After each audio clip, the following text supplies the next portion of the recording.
तारीख 22 मई साल 1953। अमेरिका और सोवियत संघ के बीच कोल्ड वॉर शुरू हो चुकी थी। यूएसएसआर के खिलाफ अमेरिका कई देशों की गोलबंदी तैयार कर रहा था। इसके लिए चाहिए था ढेर सारा होमवर्क और ग्राउंड वर्क। तो अमेरिका के विदेश मंत्री जॉन फॉस्टर डलेस निकले एशिया के दौरे पर। दिल्ली पहुंचे। मुलाकात हुई भारत के तत्कालीन प्रधानमंत्री पंडित जवाहरलाल नेहरू से। नेहरू गुट निरपेक्षता के पक्षधर थे, यानी भारत ना अमेरिका के साथ जाना चाहता था और ना ही सोवियत संघ के पाले में बैठना चाहता था। डलेस को नेहरू की ये नॉन अलाइन नीति पसंद नहीं आई। उन्होंने नेहरू को अटरली इम्प्रैक्टिकल स्टेट्समैन करार दिया और कराची चले गए, जो उन दिनों पाकिस्तान की राजधानी होती थी। डेनिस कक्स अपनी किताब the United States and Pakistan Disenchanted Allies में बताते हैं कि दिल्ली से निराश डलेस बड़ी उम्मीद के साथ पाकिस्तान गए थे। पाकिस्तान ने दोनों बाहें पसार कर उनका स्वागत किया और उन दिनों पाकिस्तानी सेना के कमांडर इन चीफ थे जनरल अयूब खान। अयूब ने डलेस को गार्ड ऑफ ऑनर पेश किया। डलेस को बताया कि हम कम्युनिज्म के खिलाफ हैं और अमेरिका के साथ मिलकर काम करना चाहते हैं। ये भी कहा कि अमेरिका को खुलकर उन देशों की मदद करनी चाहिए जो सहयोग के लिए तैयार हैं। हमारे पास सैनिक भी हैं और अमेरिका के लिए जरूरत के ठिकाने भी। डलेस पाकिस्तान से बहुत इंप्रेस हुए। उन्होंने तुरंत वॉशिंगटन संदेश भेज दिया। कहा, पाकिस्तान में जो दोस्ती और गर्मजोशी देखी वैसी कहीं नहीं मिली। सेना और नेताओं की भावना देखकर बहुत प्रभावित हुआ। इसके बाद जब वो अमेरिका लौटे तो उन्होंने राष्ट्रपति ड्वाइट डी आइजनहाइवर से कहा कि पाकिस्तान हमारे लिए एक मजबूत साथी बन सकता है। डलेस खास तौर पर अयूब खान और पाकिस्तानी सेना से प्रभावित थे। उनसे जब मशहूर पत्रकार वॉल्टर लिपमैन ने पूछा कि आप पाकिस्तानी सेना को ही क्यों चाहते हैं, डलेस ने इसका जवाब दिया, हमें उस इलाके में एक लड़ाकू ताकत की जरूरत है और एशिया में सिर्फ पाकिस्तानी ही हैं जो असल में लड़ना जानते हैं। हमें गोरखाओं की भी जरूरत पड़ेगी। लिपमैन कंफ्यूज हो गए। उन्होंने कहा, लेकिन गोरखा तो पाकिस्तानी है ही नहीं, वो तो भारतीय हैं। इस पर डलेस ने कहा कि वो भले ही पाकिस्तानी ना हो पर वो मुसलमान तो हैं। लिपमैन ने जवाब दिया, लेकिन गोरखा तो हिंदू होते हैं। लेकिन डलेस अपना मन बना चुके थे। गोरखा भारतीय होते हैं या नेपाली, हिंदू होते हैं या मुसलमान, वो पाकिस्तान के लिए लड़ेंगे या नहीं जैसी छोटी मोटी डिटेल उनकी राय नहीं बदल सकती थी। वो मान चुके थे कि एशिया में कम्युनिज्म माने यूएसएसआर को रोकने के लिए सियाटो की जरूरत है और 1954 में south east Asia treaty organisation भी बन गया, माने इस इलाके का नेटो। आगे चलकर पाकिस्तान में जनरल बदले, यूएस में राष्ट्रपति भी बदले, लेकिन पाकिस्तानी जनरलों और उनकी फौज को लेकर अमेरिका का प्रेम बिल्कुल नहीं बदला। अयूब खान के दौर में जो भरोसा अमेरिका ने पाकिस्तान पर दिखाया वो याह्या खान, जिया उल हक, फिर परवेज मुशर्रफ के दौर में भी बरकरार रहा और अब आसिम मुनीर पर भी इसकी कृपा बरकरार है। 18 जून 2025 को अमेरिकी राष्ट्रपति डोनाल्ड ट्रंप ने पाकिस्तान के आर्मी चीफ आसिम मुनीर के साथ व्हाइट हाउस में लंच किया। अपने पिछले कार्यकाल में इन्हीं ट्रंप ने पाकिस्तान को मिलने वाली 200 करोड़ की एड को रोका था, तो अब बात लंच तक कैसे आ गई?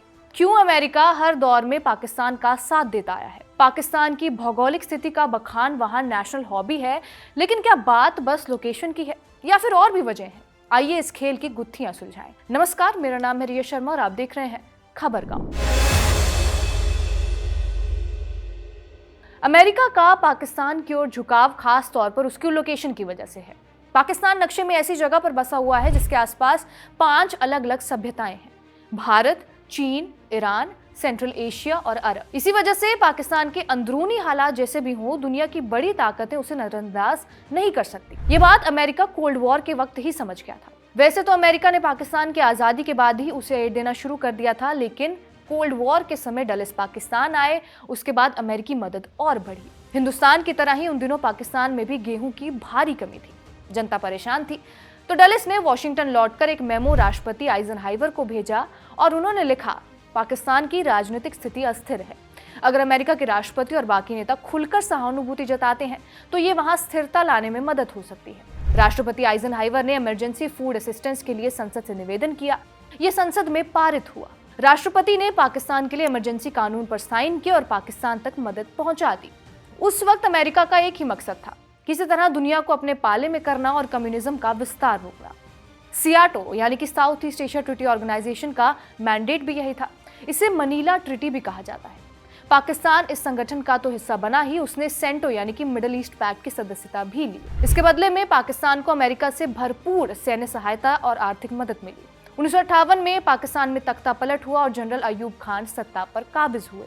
1961 में अयूब खान के अमेरिकी दौरे पर उनका भव्य स्वागत हुआ और इस दौरे में उन्होंने अमेरिकी राष्ट्रपति जॉन एफ कैनेडी से मुलाकात की। सैन्य सहायता के लिए समर्थन मांगा। अमेरिका ने pattern tanks F-86 Saber jets Pakistan को देना चालू रखा, इस शर्त पर कि वो भारत के खिलाफ इसका इस्तेमाल नहीं करेगा। लेकिन 1965 में पाकिस्तान ने अमेरिकी हथियारों से भारत के खिलाफ युद्ध छेड़ दिया। इससे नाराज होकर अमेरिका ने भारत और पाकिस्तान दोनों की ही सैन्य सहायता बंद कर दी। पाकिस्तान और अमेरिका के बीच रिश्ते थोड़े खराब हुए, लेकिन उसे फिर पाकिस्तानी जनरल याह्या खान ने पटरी पर ला दिया। 1969 में सत्ता संभालने के बाद जनरल याह्या खान और अमेरिकी राष्ट्रपति रिचर्ड निक्सन के बीच गहरी दोस्ती हुई। इसके पीछे भी एक कारण था। अमेरिका और मेनलैंड चाइना के बीच उस समय किसी भी तरह के रिश्ते नहीं थे, क्योंकि अमेरिका पारंपरिक रूप से ताइवान में बैठी सरकार से संबंध रखता आया, जिसका नाम था रिपब्लिक ऑफ चाइना। लेकिन जब ये साफ हो गया कि चीन पर कम्युनिस्ट नियंत्रण एक सच्चाई बन गया, तब अमेरिका को लगा कि अब मेनलैंड चाइना माने पीपल्स रिपब्लिक ऑफ चाइना की सरकार से बात करने के सिवाय उसके पास कोई रास्ता नहीं है। ये अमेरिकी विदेश नीति में एक बड़ा टर्निंग पॉइंट था। ऐसे में निक्सन चाहते थे कि कोई भरोसेमंद नेता इस बातचीत को शुरू करवाए। इसी के लिए जनरल याह्या खान को चुना गया। 1971 में हेनरी किसिंजर पाकिस्तान आए और वहीं से फिर वो चीन के दौरे पर गए। यहीं से निक्सन की चीन यात्रा को भी मंजूरी मिल गई। इसी दौरान पूर्वी पाकिस्तान जो बांग्लादेश है, उसमें ऑपरेशन सर्चलाइट शुरू हुआ। लाखों लोग मारे गए। जब मैस्कर एंड हास रिपोर्ट से कत्लेआम का ब्यौरा दुनिया के सामने आया तो सबका मुंह खुला रह गया कि किसी देश की सेना अपने ही नागरिकों के साथ ऐसा कैसे कर सकती है। लेकिन तब भी निक्सन और किसिंजर ने याह्या खान का साथ नहीं छोड़ा, क्योंकि वही चीन से बातचीत कराने में मददगार साबित हुआ था। पाकिस्तान अमेरिका के ही हथियारों का इस्तेमाल कर नरसंहार कर रहा था, लेकिन निक्सन ने इस पर कोई आपत्ति नहीं जताई, बल्कि भारत पर दबाव बनाने के लिए अमेरिका ने अपना एयरक्राफ्ट कैरियर यानी कि USS एंटरप्राइज बंगाल की खाड़ी की ओर भेजा। बांग्लादेश की लड़ाई में पाकिस्तान का साथ देने से पहले अमेरिका ने पाकिस्तान के न्यूक्लियर प्रोग्राम में भी उसकी मदद की। अमेरिका के एटम्स फॉर पीस प्रोग्राम के जरिए पाकिस्तानी साइंटिस्ट को ट्रेनिंग और पहला रिसर्च रिएक्टर दिया गया। ये प्रोग्राम बांग्लादेश की लड़ाई के बाद और तेज हुआ और बांग्लादेश की लड़ाई को भारत जीत गया, पर अमेरिका के सामने एक और चुनौती थी। 1979 में ही सोवियत संघ ने अफगानिस्तान पर कब्जा करना शुरू कर दिया। कारण वही लोकेशन। USSR को सेंट्रल एशिया से अफगानिस्तान होते हुए मिडिल ईस्ट का रास्ता नजर आ रहा था। अगर सोवियत एक काम कर ले जाते तो अमेरिका का पाकिस्तान में निवेश बेकार हो जाता। तो अमेरिका ने अफगानिस्तान में सोवियत ताकतों के खिलाफ साम दाम दंड भेद सबका इस्तेमाल किया। इस लड़ाई में अमेरिका ने साथ लिया पाकिस्तान को। पाकिस्तान का जनरल बदल चुका था और अब पिक्चर में थे जनरल जिया उल हक। लेकिन अमेरिकी डॉलर जितने अयूब को प्यारे थे, उतने ही जिया को भी थे। अमेरिका के तत्कालीन राष्ट्रपति जिमी कार्टर ने एक गुप्त ऑर्डर पर साइन किया। इसके तहत ISI ने CIA के साथ मिलकर अफगान मुजाहिदीन को मदद पहुंचाई। कार्टर ने मुजाहिदीन को हथियार और ट्रेनिंग देने की मंजूरी दी और इसे ऑपरेशन साइक्लोन कहा गया था। कार्टर ने पाकिस्तान को $325 मिलियन की मदद का भी प्रस्ताव दिया, लेकिन जिया ने इसे मूंगफली कहकर ठुकरा दिया। इसके बाद 1980 में अमेरिका में रोनाल्ड रीगन सत्ता में आए और उन्होंने पाकिस्तान को मिलने वाली मदद को और भी ज्यादा बढ़ाया। 1982 में रीगन ने जिया उल हक को व्हाइट हाउस में बुलाया। रीगन ने पाकिस्तान को $3.2 बिलियन की मदद की। इनमें F-16 जेट्स भी शामिल थे। अफगानिस्तान में CIA समर्थित मुजाहिदीन बहुत सफल रहे। तंग आकर 1988 में सोवियत संघ ने अफगानिस्तान से अपनी सेना को वापस बुलाना शुरू कर दिया, लेकिन अमेरिका ने इसकी बहुत बड़ी कीमत चुकाई। अफगानिस्तान में 2 महाशक्तियों का घमासान हुआ था। इससे जो अस्थिरता उपजी, उसने तालिबान और अल-कायदा जैसे ग्रुप्स को बढ़ावा दिया। शुरुआत में अमेरिका ने सबको इग्नोर किया, लेकिन फिर मामला उसके भी हाथ से निकल गया। अगस्त 1988 में एक प्लेन क्रैश में जिया उल हक की मौत हो गई। उनके बाद पाकिस्तान में शासक आए और गए, लेकिन अगले कुछ सालों तक अमेरिका का फेवरेट तानाशाह कोई नहीं बन पाया। 1999 में परवेज मुशर्रफ ने नवाज शरीफ की सरकार का तख्ता पलट किया। शुरू में अमेरिका ने इसे नापसंद किया, लेकिन 9/11 हमलों ने सब बदल दिया। अमेरिका ने आतंक के खिलाफ युद्ध शुरू किया।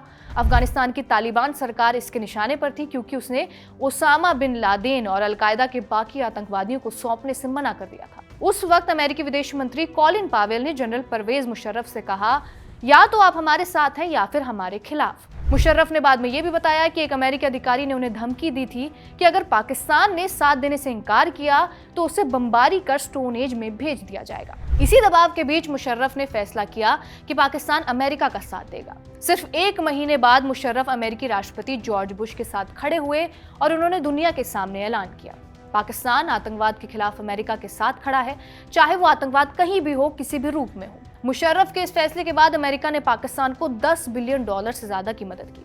पाकिस्तान को मेजर नॉन नेटो एलाई का दर्जा मिला। हालांकि अमेरिका ने यह भी आरोप लगाया कि आईएसआई अमेरिका के खिलाफ काम कर रहा है, लेकिन तब भी मुशर्रफ उनकी पसंद थे क्योंकि वो उनके लिए कम बुरे में से बेहतर का ऑप्शन थे। अमेरिकी विदेश मंत्री कॉलिन पॉवेल ने पाकिस्तान के साथ एक गोपनीय सुरक्षा संवाद शुरू करने की पेशकश की। उन्होंने 2002 में कहा कि पाकिस्तानी अधिकारी अमेरिका आकर देखें कि हम अपने परमाणु हथियारों की सुरक्षा कैसे करते हैं। इस पर पाकिस्तान के विदेश मंत्री अब्दुल सत्तार ने तुरंत हामी भर दी।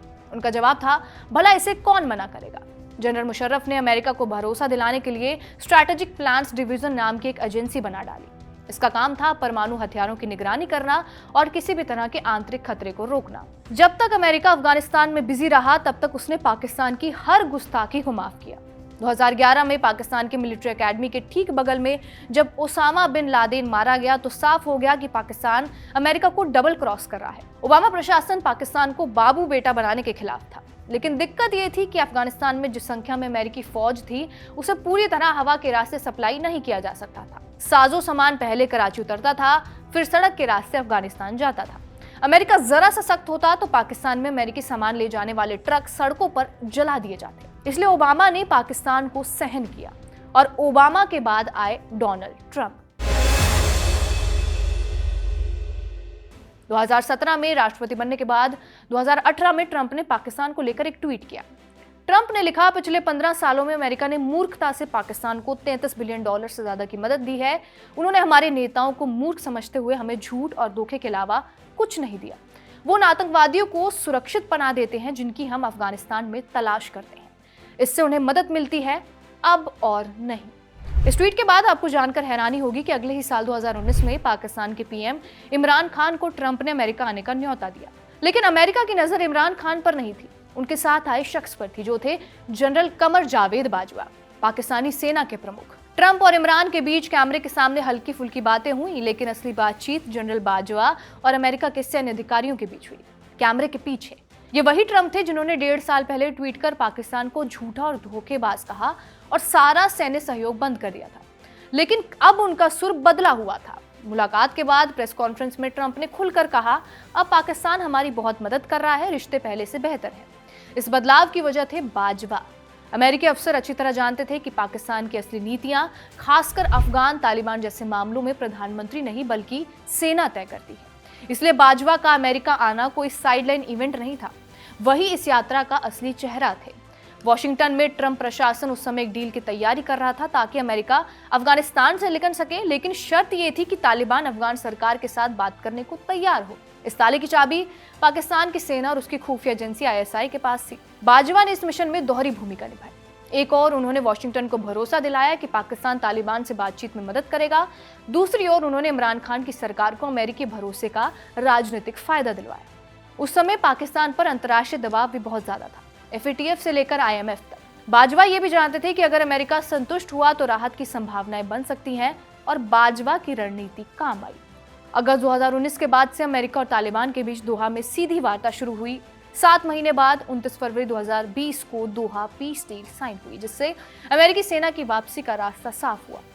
ये कोई संयोग नहीं था कि उस डील के साइन होने से पहले और बाद में अमेरिकी अधिकारी बार बार पाकिस्तान की भूमिका की तारीफ करते रहे। असली डिप्लोमेसी तो फौजी वर्दी में ही हो रही थी। आज अफगानिस्तान में तालिबान का शासन है। अमेरिका बोरिया बिस्तर समेटकर लौट चुका है, लेकिन पाकिस्तान की लोकेशन अब भी उसका साथ दे रही है। उसकी लंबी सीमा ईरान से लगती है। फिर जिस तरह चीन ने पाकिस्तान में निवेश किया, उसने भी वॉशिंगटन को असहज किया है। तो अमेरिका अब नए सिरे से पाकिस्तान को एंगेज कर रहा है, और ये काम जाहिर है रावलपिंडी के जनरल हेडक्वार्टर के जरिए ही होना है। इसलिए फील्ड मार्शल आसिम मुनीर को व्हाइट हाउस में लंच बख्शा गया। आपका इस वीडियो के ऊपर क्या कुछ कहना है, हमें कमेंट करके जरूर बताएं। कैमरे के पीछे है इरशाद। धन्यवाद।